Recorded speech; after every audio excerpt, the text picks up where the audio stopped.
G'day humans! Star Trek Picard is only around 6 months away from releasing. Now we know from Alex Kurtzman that the destruction of Romulus, as described in the 2009 Star Trek movie, was an event that shaped and impacted Picard's life in some way. Remember, that event took place in the Prime timeline. So I thought it might be fun to have a look back at some of the other important events that have impacted Picard. So here is my top 10 list of events that have shaped the life of Jean-Luc Picard.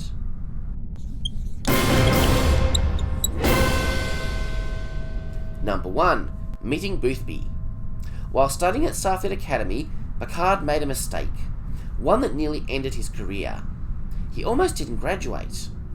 Now we don't know the exact nature of this mistake, but we do know that Picard eventually did the right thing.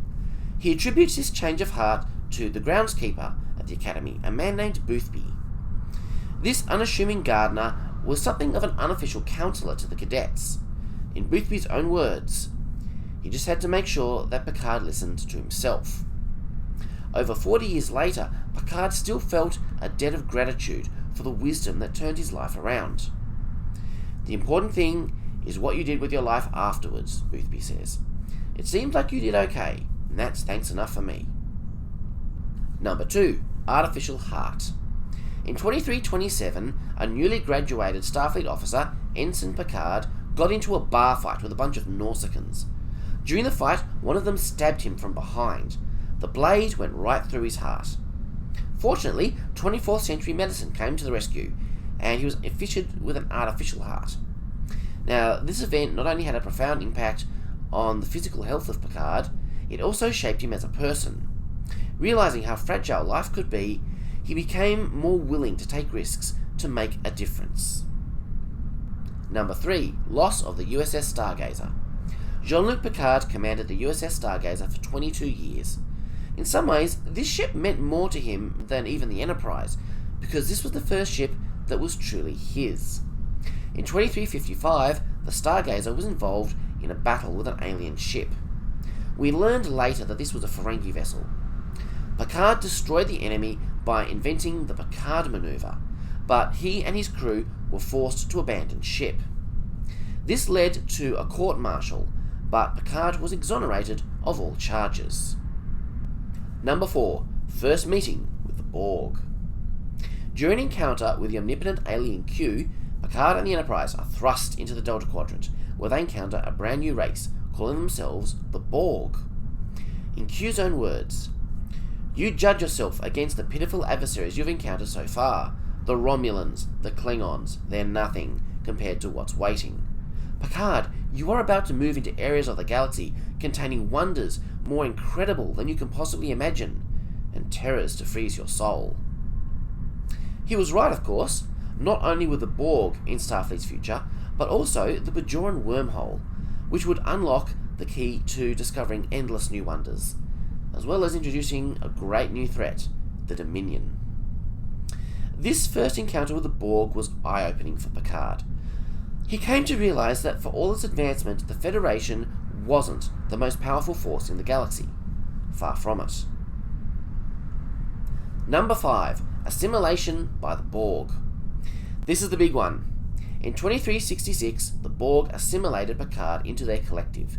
His individuality was erased.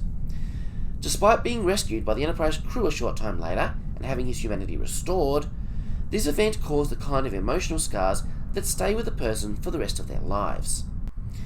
In fact, it affects him so profoundly he considers leaving Starfleet. Through extensive counselling from Deanna Troi, and some tough love from his brother Robert, Picard is able to move on. But he will never be the same again. Number 6. Arbiter of Succession for the Klingon Empire. In 2367, Picard was named Arbiter of Succession by Chancellor Kompek. His job was to oversee the right of succession after the Chancellor's death. This event thrust Picard into the heart of Klingon politics. It gave him a new appreciation for their culture, but it also placed him in a position of influence with the new Chancellor Gowron. Picard would use this influence from time to time in the future. Number 7. Resaca. In 2368, Picard was struck unconscious by an alien probe. He awoke in a village called Resaca on the planet Catan. There he lived the life of a man named Cayman. He had a wife, children, and grandchildren. When he was near death, he learned that it was all an implanted memory left behind by an extinct civilization who wanted to be remembered. I can't even put into words how much of an impact this must have had on Picard's life. He lived a whole other life in the span of 25 minutes. Those children and grandchildren were as real to him as his friends aboard the Enterprise, probably more so. Not to mention the wife he had to bury. I suspect this experience was the primary motivator for Picard's change of attitude towards children and family.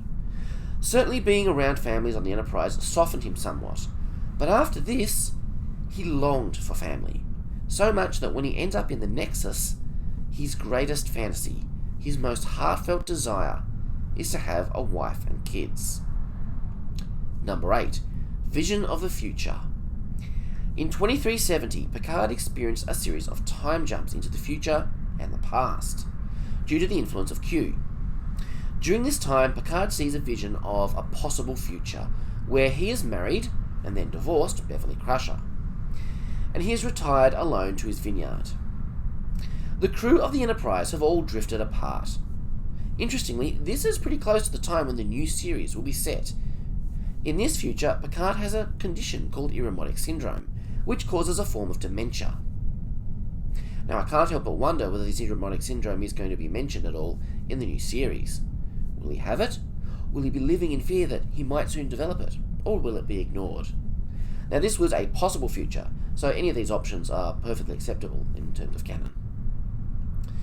Ultimately, this experience causes Picard to draw closer to his crewmates, his friends, and embrace them, finally, as family.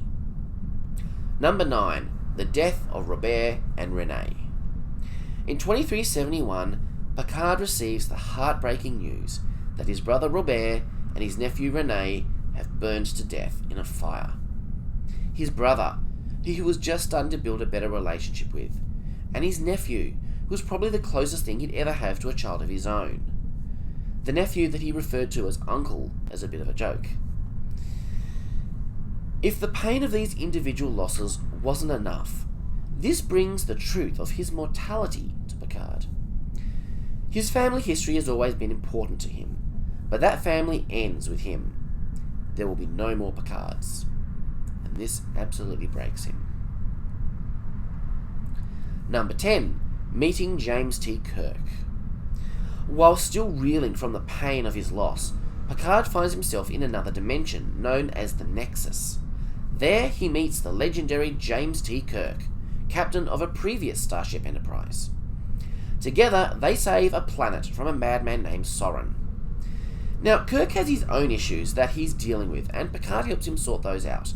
But during this meeting, Kirk says to Picard, "Don't let them promote you. Don't let them transfer you. Don't let them do anything that takes you off the bridge of that ship, because while you're there, you can make a difference." This revitalizes Picard's sense of purpose. He may be the last Picard. He may have missed out on the opportunity for family, but he's going to make the rest of his life count for something, just as he always has. It's interesting to note that Picard ends up ignoring Kirk's advice.